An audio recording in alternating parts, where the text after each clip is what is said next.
Il-bars u l-klabs f'pajjiżna se jibqgħu magħluqin sal-bidu ta' frar li ġej.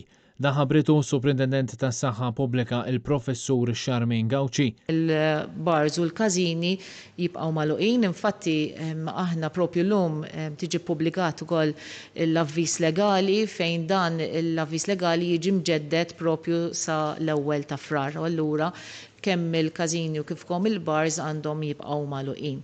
Din il-konferma tal-estensjoni tasal fil-ġurnata li sirna nafu li f'pajjiżna hawn każi tal-varjant il-ġdid tal-COVID-19 li jidher li jittieħed minn persuni għall-oħra aktar mill-ewwel tip ta' virus li tista' tgħid biddel id-dinja. Dan il-fattur qed jinkwieta lil diversi esperti u numru ta' pajjiżi qed jażlu li jimponu numru ta' restrizzjonijiet jew iġeddu dawk li diġà kienu fis-seħħ. Il-bars u l-klabs f'Malta u f'Għawdex ingħalqu mill-aħħar ta' Ottubru meta inizjalment kienu ppjanati li jiftħu mill-ġdid fil-bidu ta' Diċembru. Din id-data kienet estiża fl-aħħar ġimgħat sal-bidu ta' Jannar.